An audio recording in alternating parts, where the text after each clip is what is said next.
गुरुर्ब्रह्मा गुरुर्विष्णु गुरुर्देवो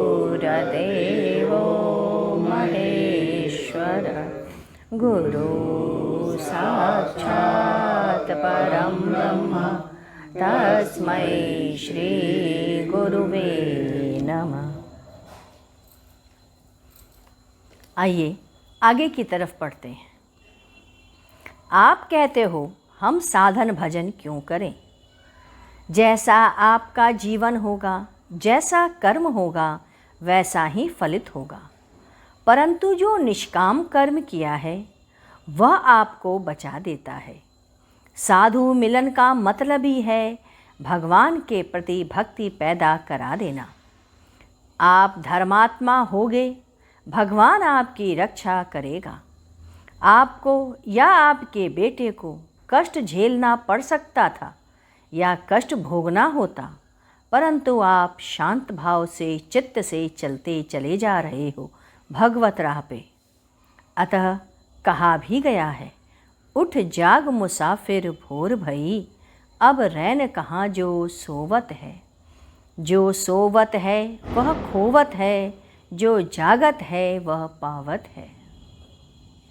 उठिए माने क्रियारत हो जाइए। जाग मुसाफिर माने तुम्हारा यहाँ रहना नहीं है। अतः जागो भोर भई माने यह रिश्ते नाते तेरे नहीं हैं। कहाँ रैन है, वह बसेरा कहाँ है जो तुमने संसार में रह करके बनाया है। जो तमस में है, संसार के अंधकारपन में डूबा है, वही खो रहा है। उसे कुछ पता नहीं, जो जग गया वह तो मुक्ति पा लिया। हम आपको बार बार कहते हैं, आप यहाँ आएं या न आएं, हम रहें या ना रहें, आपका जीवन संघर्ष करते करते साधन रत रहो। आप अपनी साधना में रत हो जाए। मैं का द्वेष अहंकार नष्ट होना ही चाहिए। नहीं हो पाया तो भगवान के चरणों में समर्पित कर देना। कभी थक कर मत सो, कभी चिंता करके मत सो। दिन भर चाहे जो भी कार्य करना, परंतु रात्रि में भगवत चिंतन करके सोना। ऐसा करने से वह अचेतन मन में चला जाता है। दिन भर के कर्मों का अनुशीलन करके ही सो। स्त्रियों के लिए गुरुदेव ने कहा, यदि योग साधना में रहोगे तो फिर अपने इस पति को या पा पाओगे या नहीं, यह ठीक नहीं। यदि संसार में रहोगी तो फिर से उसी पति से भेंट नहीं होगी। नदी की तरह सागर में मिलने का स्वभाव बना लो। सागर इंतज़ार नहीं करता, वैसे ही परमात्मा तो खड़ा है, चलना तुम्हें है।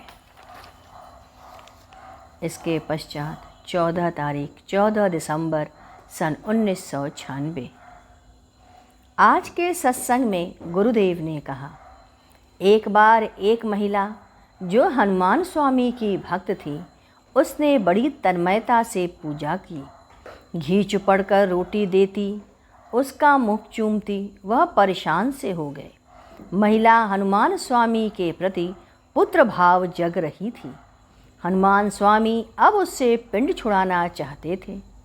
उन्होंने मछेंद्रनाथ से कहा, जाकर उस महिला को एक बच्चा दे आओ। वो गए, उसे आशीर्वाद दे आए। जा, बिना स्पर्श किए ही तुझे संतान की प्राप्ति होगी। एक लड़की थी, वह नित्य 365 दिन शिवलिंग की पूजा किया करती।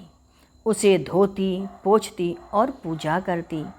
वह मासिक में भी रहती, तब भी वो यही कृत्य करती। शिवलिंग को अपने गोद में रखकर उसका पूजन किया करती। भगवान उससे प्रसन्न थे। एक दिन प्रकट हो गए। कहा, मांगो, जो तेरी इच्छा हो मांग लो। उसने कहा, मुझे आपकी तरह पति प्राप्त हो। भगवान ने कहा, ऐसा ही होगा। कहने का तात्पर्य है, जब आपकी पूजा व आराधना बढ़ जाती है तो भगवान को जवाब देने के लिए प्रकट होना ही पड़ता है। आप अपने संकल्प से डिगो मत। अनुचित बातों को कभी भी स्वीकार ना करो। गंदी चीज़ों को कभी भी अपने जीवन में ना अपनाओ।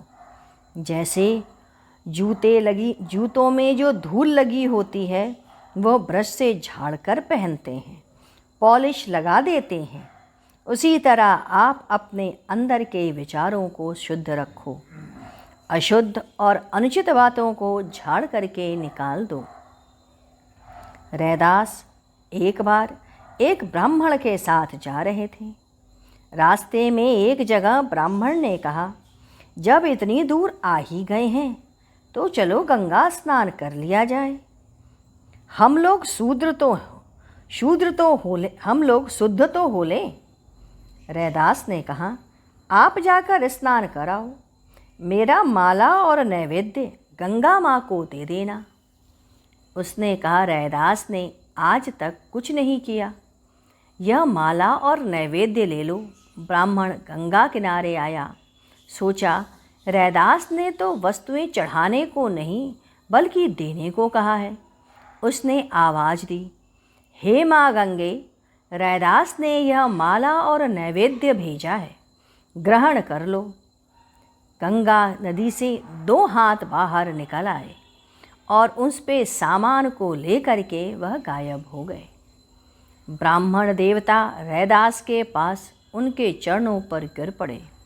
कहें, मैं ब्राह्मण होकर के कुछ न कर सका और आप शूद्र होकर के सब कुछ पा गए। इसीलिए कहा गया है, माला फेरत जुग भया, फिरा न मन का फेर। संसारी मत बनो। संसार में तुम्हारा चिंतन लगा रहेगा और तुम कुछ भी नहीं पा पाओगे, समय निकल जाएगा। आओ गुरु कीर्तन करें। ओम मंगलम ओंकार मंगलम, गुरु मंगलम गुरुदेव मंगलम। ओम मंगलम ओंकार मंगलम, गुरु मंगलम गुरुदेव मंगलम। ओम मंगलम ओंकार मंगलम, गुरु मंगलम गुरुदेव मंगलम। ओम मंगलम ओंकार मंगलम, गुरु मंगलम गुरुदेव मंगलम। ओम मंगलम ओंकार मंगलम, गुरु मंगलम गुरुदेव मंगलम। बोलिए सतगुरुदेव महाराज की जय।